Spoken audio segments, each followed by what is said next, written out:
News All India, I wish all the best.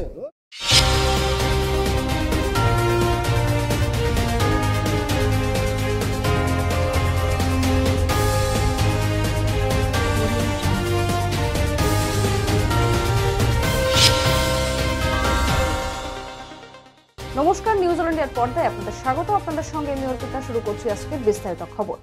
ঝাড়খণ্ডের প্রচার সভায় গিয়ে কি বললেন কল্পনা সোরেন, শুনবো। आप लोगों को जान करके हैरानी होगी कि जब झारखंड बना था तो जब बीजेपी की सरकार आई थी तो इन्हीं लोगों ने 27% को घटा करके 14% किया था। 18 से 20 वर्ष ये सत्ता में रहे, लेकिन इन्होंने पिछड़ों के लिए, उनके आरक्षण के लिए कभी भी कुछ नहीं सोचा। आज हम विधानसभा से पारित कराते हैं, हमारे पिछड़ों का 27% पारित कराते हैं और केंद्र में बैठे ये बीजेपी के लोग फाइल को दबा करके बैठते हैं। हमारा आदिवासी का सरना धर्म कोड हमने विधानसभा से पारित कराया, लेकिन ये केंद्र में जाकर के ये फिर से उस फाइल को दबा करके बैठ जाते हैं। টুন্ডি থেকে বিজেপি প্রার্থী বিকাশ মাহাতোর পক্ষ থেকে নির্বাচনী সমাবেশ করতে আজ টুন্ডি হাই স্কুল মাঠে পৌঁছন কেন্দ্রীয় প্রতিরক্ষা মন্ত্রী রাজনাথ সিং। यानी आदिवासी समाज के प्रति उनके मन में कितना सम्मान, कितना स्नेह, इसकी सहजी आप कल्पना कर सकते हैं। आज के इस अवसर पर मैं सौभाग्यशाली हूं कि मंच पर आते ही भगवान बिरसा मुंडा की स्मृति को नमन करने का, उनकी प्रतिमा को श्रद्धांजलि अर्पित करने का मुझे अवसर प्राप्त हुआ है।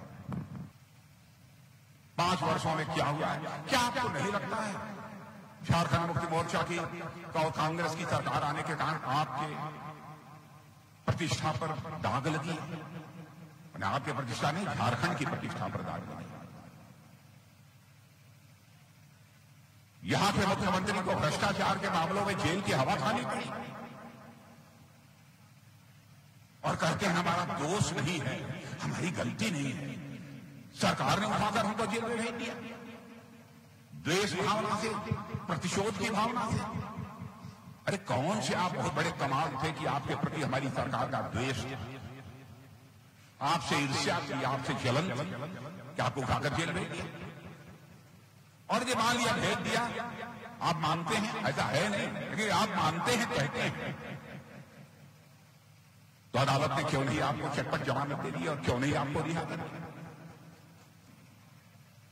और मैं इन राजनीतिक पार्टियों से अभी कहना चाहता हूं, कांग्रेस से भी, राजद से भी, झारखंड मुक्ति मोर्चा से भी, इस सच्चाई को समझो। राजनीति केवल सरकार बनाने के लिए नहीं की जाती है, राजनीति की जाती है तो देश बनाने के लिए राजनीति की जाती है, केवल सरकार बनाने के लिए राजनीति नहीं की जाती है। সময় বিরতির পর আসছে পরের খবরে। আপনি কি ভ্যাকেন্সি ল্যান্ডের সন্ধানে রয়েছেন? চিন্তা না করে আজই যোগাযোগ করুন ঋত্বিকা এন্টারপ্রাইজে।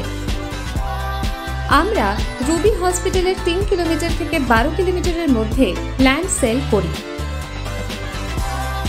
ভ্যাকেন্সি ল্যান্ডের দাম 80,000 থেকে 2,70,000-এর মধ্যে। তাহলে আর দেরি কেন, আজই চলে আসুন আমাদের অফিসে। ফেরালাম বিরতির পর আসছে এবারে বিস্তারিত খবরে। ফের রাজনৈতিক নেতার চপারে চলল তল্লাশি। আজ মহারাষ্ট্রে নির্বাচনী প্রচারে গিয়েছিলেন কেন্দ্রীয় স্বরাষ্ট্রমন্ত্রী অমিত শাহ। সেখানে নির্বাচন কমিশনের তরফে তার চপারে তল্লাশি চালানো হয়েছে বলে জানান অমিত শাহ। তল্লাশির ভিডিও নিজের এক্স হ্যান্ডেলে পোস্ট করেন তিনি। হাওড়া স্টেশনে লক্ষাধিক নগদ টাকা সহ গ্রেফতার এক।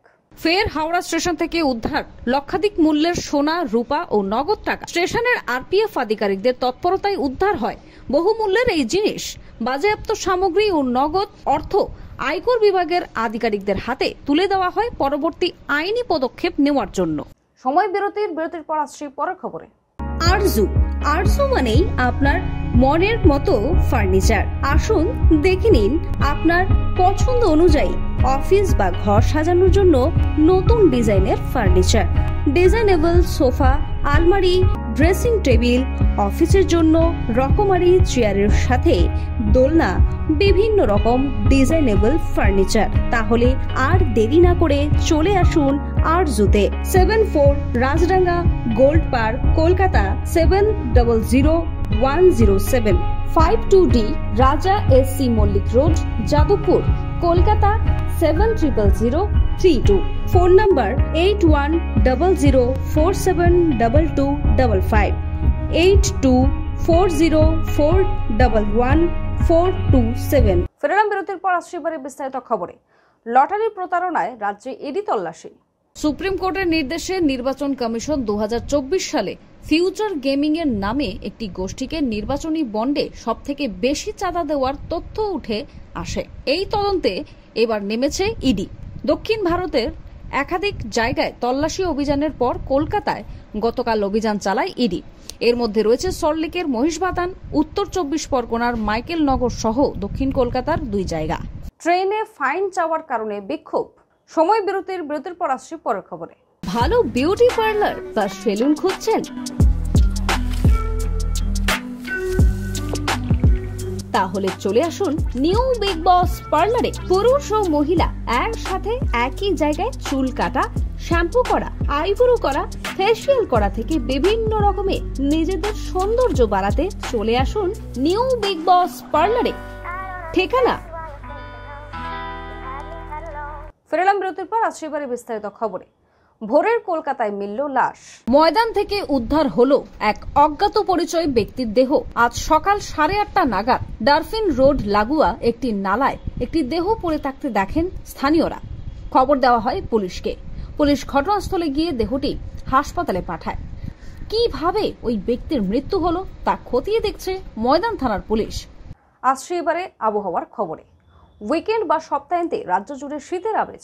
আগামী 5 দিনে 2 থেকে 4 ডিগ্রি সেলসিয়াস কমবে সর্বনিম্ন তাপমাত্রা। আবহাওয়া দপ্তর সূত্রে জানা গিয়েছে, আগামী সপ্তাহের শুরুতেই 18-র ঘরে নামতে পারে কলকাতার পারদ।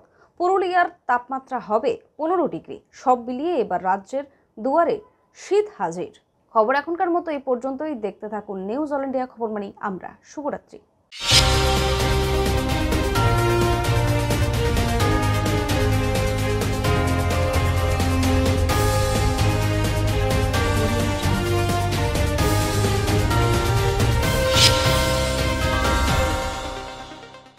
নিউজ অল ইন্ডিয়া খবর মানে আমরা।